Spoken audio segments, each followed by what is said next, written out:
ಹಕ್ಕಿಲ್ಲ.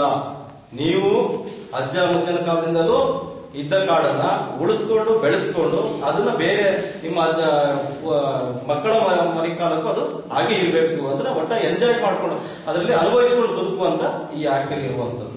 ಮತ್ತೆ ಸರ್ಕಾರದ ಅನೇಕ ಇತ್ತೀಚಿನ ಕಾರ್ಯಕ್ರಮಗಳು ಸಹ ಈಗ ಒಂದು ಗೊಂದಲ ಜನರಲ್ಲಿ ಏನಪ್ಪಾ ಅಂದ್ರೆ ಈ ಆಕ್ಟಿಗೆ ರೆವಿನ್ಯೂ ಭೂಮಿ ತರ ನಮಗೆ ಬಾಳಿ ಲೋನ್ ಕೊಡೋದಿಲ್ಲ, ಇನ್ನೊಂದು ಕೊಡೋದಿಲ್ಲ ಅಂತ ಸಮಸ್ಯೆಗಳು ಉದ್ಭವ ಇದೆ. ಸೊ ಹಾಗಾಗಿ ಈಗ ಸರ್ಕಾರದ ಅನೇಕ ಇದನ್ನ RTC ಕಲೆಕ್ಟ್ ಮಾಡ್ಬೇಕಂತ ಹೇಳಿ ಸಹ ಈಗ ಮೊನ್ನೆ ತಾನೇ ನಾವು ಮದನ್ ಗೋಪಾಲ್ ಅವರ ಹತ್ರ ಮತ್ತೆ ಸಂಬಂಧಪಟ್ಟ ರೆವಿನ್ಯೂ ಮಿನಿಸ್ಟರ್ ಹತ್ರ ಕೂತು ಚರ್ಚೆ ಮಾಡಿದ್ವಿ. ನೋಡಿ, ಅರಣ್ಯವನ್ನು ಕೊಟ್ಟ ಮೇಲೆ ದಯವಿಟ್ಟು ನೀವು ಮಾರಾಟಕ್ಕಲ್ಲದಾದ್ರು ಅವರಿಗೆ ಮಾಡಿ RTC ಸಿಗುವಂತದ್ದು ಆಗ್ಬೇಕು.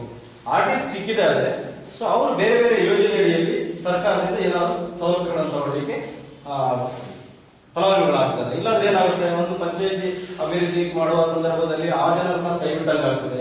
ಅವರಿಗೆ ಒಂದು ಹಣ್ಣಿನ ಗಿಡ ಕೊಡ್ಲಿಕ್ಕೆ ಆಗುದಿಲ್ಲ, ಅಥವಾ ಇನ್ನು ಸಿಲ್ವರ್ ಗಿಡ ಇಂಥದ್ದೇನೋ ಏನು ಇಲಾಖೆಗಳು ಬರುವಂತ ನಿಮಗೆ ಪಾಣಿ ಇಲ್ಲ ಇಂತ ಈ ತರದ ತೊಡಕುಗಳಾಗ್ತದೆ.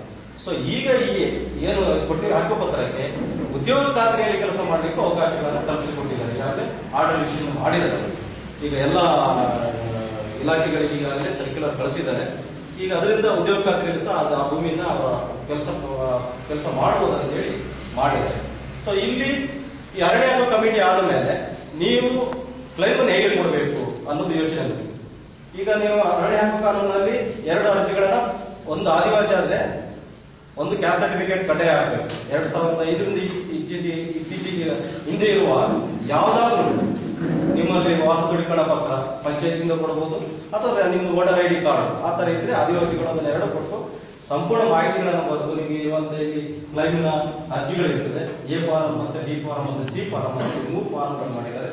A ಫಾರಂ ಕ್ಲೈಮಿನ A ಫಾರಂ ಅಲ್ಲಿ ನಿಮಗೆ ನಿಮ್ಮ ಹೆಸರುಗಳು ಮತ್ತೆ ಎಲ್ಲ ನಿಮ್ಮ ಪಕ್ಕ ಇಲ್ಲಿ ಕೊಡುವಾಗ ಗಂಡ ಹೆಂಡತಿ ಹೆಸರು 2 ಹೆಸರಿನಲ್ಲಿ ಹಕ್ಕುಪತ್ರವನ್ನು ಕೊಡಬೇಕಂತ ತೋರಿಸಿದೆ. ಯಾಕಂದ್ರೆ ಬರೀ ಒಬ್ಬರ ಹೆಸರಲ್ಲಿ ಕೊಡ್ಲಿಕ್ಕೆ ಬರೋದಿಲ್ಲ. ಗಂಡ ಹೆಂಡತಿ ಇರುವ ಯಾರಿದ್ದಾರೆ ಸಂಬಂಧಿಕ ಕುಟುಂಬದ 2 ಜನ ಮುಖ್ಯಸ್ಥರ ಹೆಸರಲ್ಲಿ ಕೊಡ್ತಾರೆ. ಮತ್ತೆ ಎಲ್ಲ ಯಾರ್ಯಾರು ಅದಕ್ಕೆ ಮನೆಯಲ್ಲಿ ಇದ್ದಾರೆ ಅಂತ ಅವೆಲ್ಲ ಇದನ್ನು ಹಕ್ಕುಪತ್ರದಲ್ಲಿ ಹಾಕಿ ಕೊಡುವಂಥದ್ದು.